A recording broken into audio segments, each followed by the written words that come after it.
Hello and welcome to St Paul's Church in Staverton, Wiltshire, for the next programme in our series 3 in Harmony. And today Simon and I are talking to the legend David Briggs. We're absolutely delighted to have you with us, David. I'm just wondering if you could start by talking a little bit about your early musical experiences. You were born in Bromsgrove in Worcestershire? I was. All Saints' Day, 1962, All Saints Hospital. What happened? Good memory. Do you think? Yeah, I know. And then actually my parents moved to Rubery, which is on the west side of Birmingham, when I was 1, I think. And then we moved to Moseley, which is actually... So my mum, who just passed away 5 weeks ago, but she lived in that house from 1963 until just about a year ago. Yeah. So I'm really a Brummie, and actually my family is very musical, and my granddad was for 41 years the organist of St Jude's Church, Hill Street, which sadly was demolished in 1970, but it was very Anglo-Catholic. And some of my earliest memories of sitting on the organ bench with my granddad and just kind of marvelling at the sound, all the stops, all the swell pedals and everything.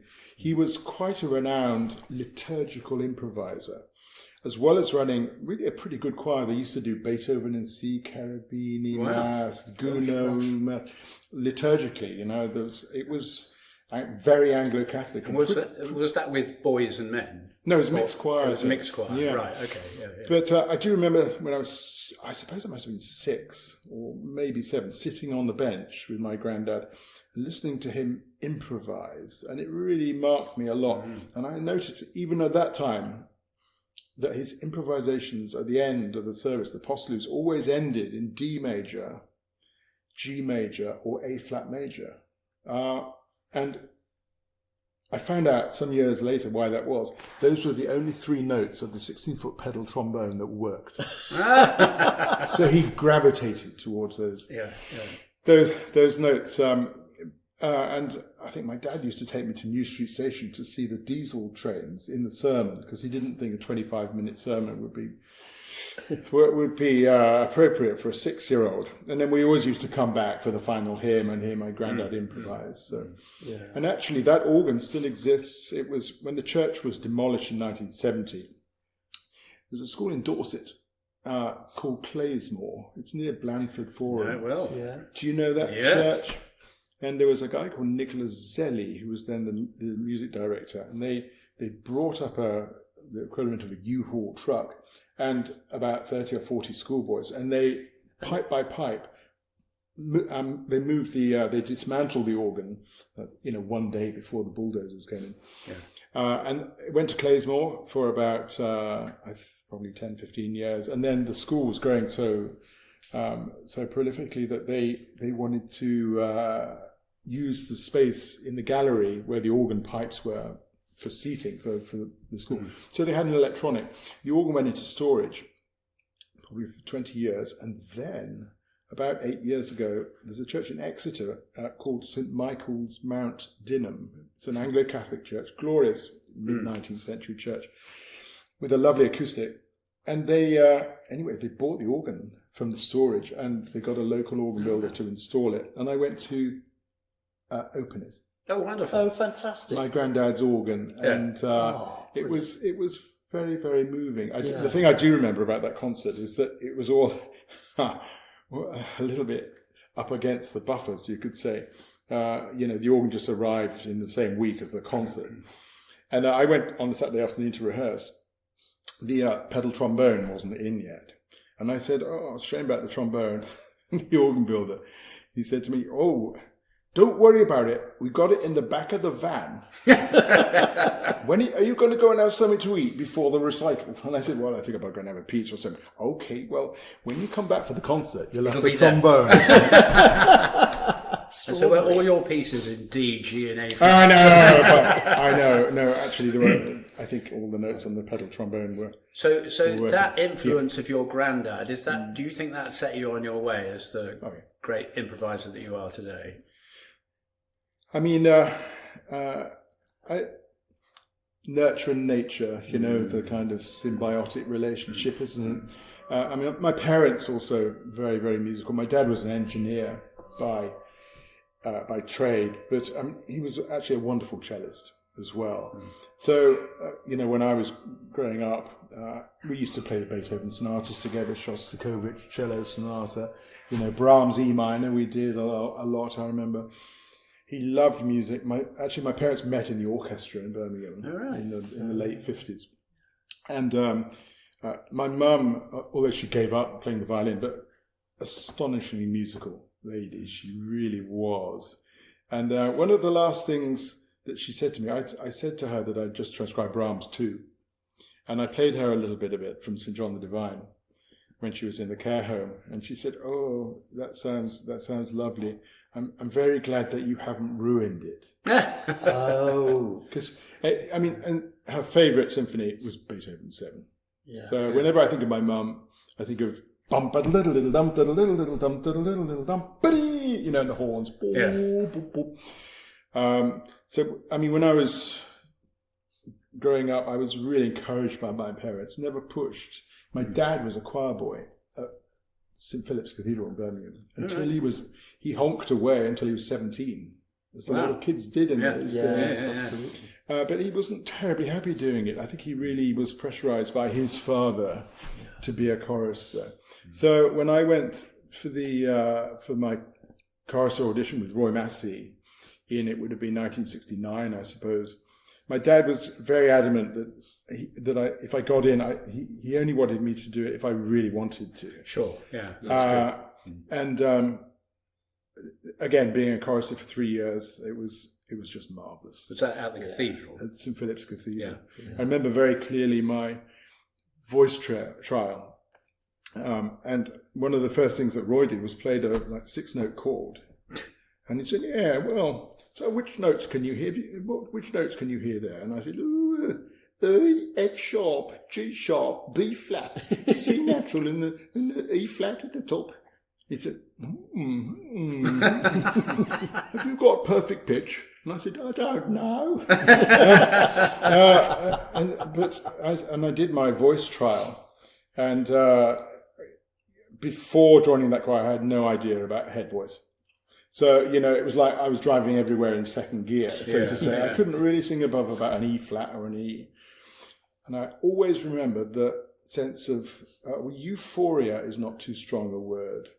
Of being, he put me between two very strong top note folks in St. Philip's Cathedral. And within about 2 or 3 weeks, I was like up in the Allegri zone. Yeah. And I remember how that made me feel. It was just amazing. Yeah. The choir was extraordinary. And I remember we did a broadcast in 1973. I think it's on the archive of recorded church music. Howls in G. I don't quite recall the anthem. And anyway, the introit was Palestrina Exultate Deum. So there were 26 boys, 18 men. Wow, that's incredible. The choir was fantastic. Barry Rose produced it. Yeah. But I do remember the Palestrina. We didn't like it. We used to call it Exultate Deo. We don't like all this, what do you call it, polyphony. Can't we have the Stamford and the Parrot? But the organ bug, I guess, the virus kind of spread a little bit when I was a choir boy. There was an amazing number 2 at that time, a guy called John Pryor, who's still... He was a great improviser. Unbelievable improviser. And I owe so much to John. Actually, he lent me, when I was 10 years old, my first LP of Chorister. He was a great disciple of Dupré, Léonce de Saint-Martin, Chorister. He really, like me, his heartbeat is kind of centered in Paris. I just used to love his liturgical improvisations. They really excited me as a chorister. And actually, when Roy was away, occasionally on Fridays, he used to allow me to improvise after evensong. Oh, fantastic! When I was a choir boy, so he was a real inspiration when I was young. You obviously learnt the piano from the age of, what, 7 or 8 or something like that? I guess so. I went through actually 4 different piano teachers before I was 10. And the reason for that is I just prefer to sit at the piano and improvise. Yeah. And they didn't like it that I didn't practice my scales or my pieces, So I guess, though, I mean, when I was 11 or 11, I went to an extraordinary lady called Beryl Chempin. She was the best. She was a kind of legend in Birmingham, really. Great technician. Batty as heck, but totally wonderful lady. Yeah. This kind of thing. She would, if you learned your Beethoven sonata movement well, we had to memorize everything. If you got through it with good accuracy and everything like this, the reward would be a Cadbury's Dairy Milk king size. And she would present it, So this was nice. And actually, rather amusingly, this tradition went on till I was about 40. So if she'd heard I'd done something, on the BBC or made a good CD or whatever it is, Beryl would post a Cadbury's Dairy Milk through my mum's letterbox. Brilliant. Isn't that cool? It's awesome. But she got me, I mean, to be truthful, anything that I can do with my hands, I owe to her. Because when I started, I had all sorts of referred tension, usual kind of stuff, blah, blah, blah. And we actually went back to ground zero with my technique when I was 14, and went back to, I remember she started me on something called Dozen a Day, one of those little books with stick insects, stick men, I should say. And that took about 3 or 4 months to really kind of rebuild my technique. Because, if you've got not a good core, if the muscles are doing the wrong thing, I think you can only get so far in a way with accuracy and velocity. Yeah, it's true. So I owe a colossal amount to Beryl Chempin. And actually, a good piano technique almost ensures a good organ technique, doesn't it? I mean, of course. Actually, even now, age 63, my practice, as I've got older, practice has become more of a kind of almost a spiritual exercise for me. You go into your zone, and I just love that zone.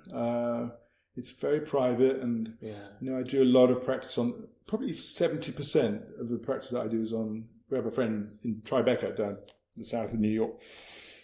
They have a glorious Model D Steinway, Hamburg Steinway.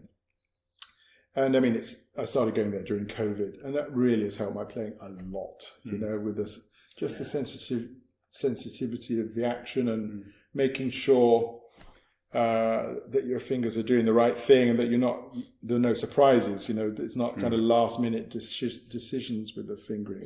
So I think piano technique is absolutely essential for organists. I know that's a little bit of a kind of hot potato, isn't it? Some people think they can get their technique on the organ, but for me, I just love playing the piano. I mean, you can do much more on the piano, really, with line and voicing and, softening inner voices and bringing stuff out just a tiny bit. We have a different form of expression on the organ. The organ can be extremely expressive, in whatever rep I'm playing. I guess my main thing is to make the organ as expressive as possible. Whether it's Bach or whether it's, Vierne, or whether it's Rega, or whether it's Howells. Because so often the organ can sound a little bit kind of four-square and not very, but the organ can be deliciously expressive. And, when it's played in a certain way, it's the best instrument. It really is, isn't it? And so much of it is about choosing the right sort of sounds, but also overlapping those sounds so you can create a really seamless effect. Yeah, I think so. And it's, you mentioned the registration. I mean, that's something I've always loved doing. Ever since I was very little, is trying to make they used to say about John Scott, didn't they, that he could make every organ sound like St. Paul's Cathedral. A bit like that, to try and just kind of, that's why you turn up early for a rehearsal. You go, I mean, in the US, I'd usually turn up a minimum of 2 days before, because, a lot of the organs are pretty sizable. And you go to create a relationship with the instrument. Yeah. It can also teach you things. Yeah, sure. But actually, you have to be in charge. You're sitting in the left-hand seat, as they would say in aviation. And so you want to make a kind of dichotomy between what you want to say as a musician and what the instrument is giving you back. Sure. So, I like it that we all don't all sound the same. I think that's very important. Yeah.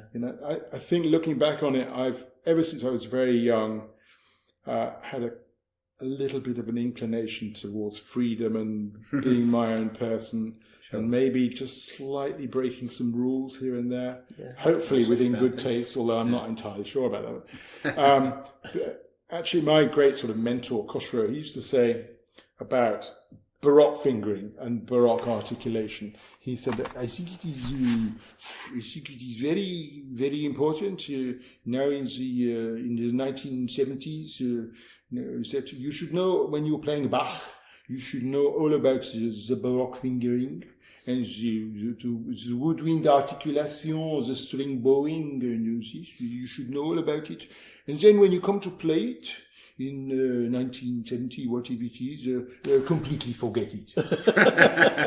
And he really did that. Oh, really? Yeah. But I think it's at the end of the day, it's about using your ears really in everything and doing. Just not doing what it says on the can necessarily. Yeah. That freedom, which I think you have wonderfully when you play. How did you find that when you were at King's? Because at King's, as an organ scholar, obviously there are restrictions there in terms of what you can do in terms of playing. And did you find that you were reined in by, or did you find it a very useful discipline? Both. Both, yeah. I was a pupil of really one of the most wonderful figures that I've ever come across in my life, Richard Popplewell, who I think taught your brother. And Tim. taught me as well. Did Richard teach you? Yeah. Richard was amazing. So my dad died when I was 16. He was 55. And Richard really took over as my surrogate dad. He was so kind to me. And I used to go for lessons. First of all, at, St Michael's. St Michael's, absolutely. Yeah, St Michael's, Cornhill, where the organ is very sharp and it really did my head in. But anyway, but we used to, every lesson was like about half an hour at the beginning was kind of chat in the vestry. And Richard would say, we'd like some coffee, really. And I said, no, thanks, Richard. It's like in this kind of congealed flask. Do you remember that? Yeah. And we used to talk about everything under the sun, stuff that you wouldn't be allowed to talk about now. But he was so kind and he really supported me. And I remember doing FRCO with him. And he used to get me to practice the Bach with a metronome, like all the time, really. He used to come out with marvellous lines of, if you can't play in time, you're no bloody use to anybody. Things like this. But you were asking about King's. So even in those days, in 1981, 2, 3, we had a little black and white camera. And, you had to be not ahead of the beat and not behind the beat. Was this with Philip Ledger? With 1 year with Philip. Right. And I was young, I was 18. I was pretty terrified. Yeah, I tell you. I used to sometimes stay in there till 1 o'clock in the morning practicing. Just because, there's a kind of expectation if you go there. You're really aware of who's been there before. Yeah. Thomas, Simon Preston, Francis Greer, James Lancelot, all these great, great people, and there are many others. My predecessor, John Butt, one of the greatest Bach scholars in the world now. Richard Farnes, the great conductor, was after me. Absolutely. Yeah. So, it had to be right. And actually looking back on it, this was a great training because the aesthetic was that you deliver the goods no matter how you're feeling. Even if you've got an essay crisis, if you've had a bust up with your girlfriend, if you're hungover, if you've got food poisoning, if you've got flu or whatever it is, just delivering the goods. And that's kind of sets you up for life, actually. Absolutely. Yeah. It really does. But did you suffer, were you confident about that? Did you suffer from nerves? Oh, yeah. I mean, it must have been terrifying. I mean, I didn't know Philip Ledger, but I've heard lots of stories about him being quite a tyrant at times and giving people a tough time for the right reasons. But you know, I mean, it must have been quite terrifying going in there. He was. You've got to do Insani Vina Curie or something, and he was very, very demanding. So was Stephen, in a completely different, very understated, but no less powerful way. Yeah. You know. But there are various ways of dealing with it. I mean, I think times are different now. I really admired, actually, some very good friend, Stephen Layton. We've done a lot of work together over the last 20 years with Trinity, but he was 2 after me at King's. And I love the way that he treated his organ scholars, because everything was filmed. Now, if the organ scholars were conducting evensong, they would then get together on the Monday morning and analyse what they did and say, well, what did you do that for, or why didn't you do this? Really? And I think that's the better way. For me, you get much better results, more long-lasting, less damaging, if the whole thing is saturated in love. Yes, of course. Absolutely. Did you get feedback from the directors of music? I mean, I appreciate that you were playing every day and it was a busy time, but did you get the chance for whoever your boss was to say to you, actually, David, you did that really well, but maybe at that point you could have done X or Y?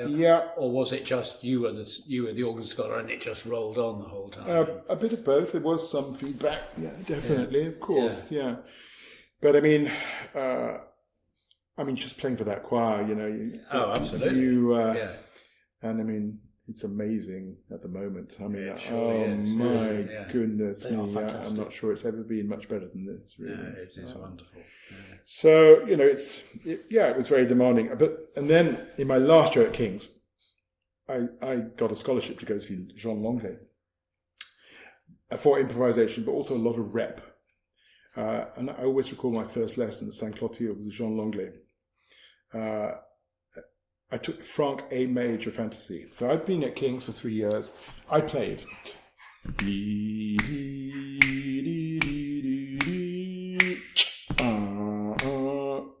Bang on in tempo. And get to the end of the first line, the first page, rather. Jean Langlais leant forward and said, Oh mais non, c'est pas ça.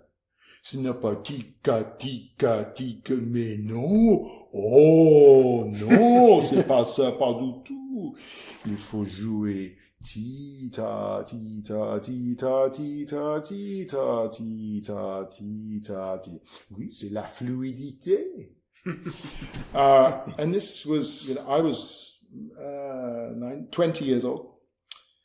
And it was like the heavens opened. Yeah. Because it was like being given permission, license to be free. Yeah. But it was on his terms. And he would, like, with the finger here, and he'd be singing, you know, he'd be doing but completely off pitch. And you just, if you deviated, it was on his terms. But like with any great teacher, and he was a truly great teacher, he was such a marvelous spirit. I used to come out of those lessons feeling 7 feet high. Wow. Almost as high as Dan Hyde, actually. You can edit that out, but or not. He was so inspirational. You know, I had 12 lessons with him. And for improv as well, I mean, it's interesting. 'Cause I work a lot with young organists on improvising now. And I love doing it. Just... it's sometimes baby steps, sometimes big steps, you know, it just depends. Sure. But I do a lot of the things that I did with Langlais about Gregorian chant modality, extended tonality. You know, we talk a lot about, of course, you know, his teacher, Ducat and Tournemire and people like this. So Langlais was very formative, I would say, in my evolution as an improviser, but also in repertoire. I did a lot of his own music with him, a lot of Vienne, a lot of Franck. And he used to say about Franck that this is really kind of it's old people's music, and actually it is about life experience, you know. Because I think perhaps more than with any composer, the success of the music is really dependent on the human heart of the performer, and the performer being able to convey that. And if the emotion is there, then you bring people in, you know, and he really encouraged that perspective. Amazing. Fantastic. What a teacher. We must wrap it up for this program, but there's going to be more opportunities in the next program. So thank you, David. My pleasure. Indeed. We look forward to talking with you further. My pleasure. Thank you.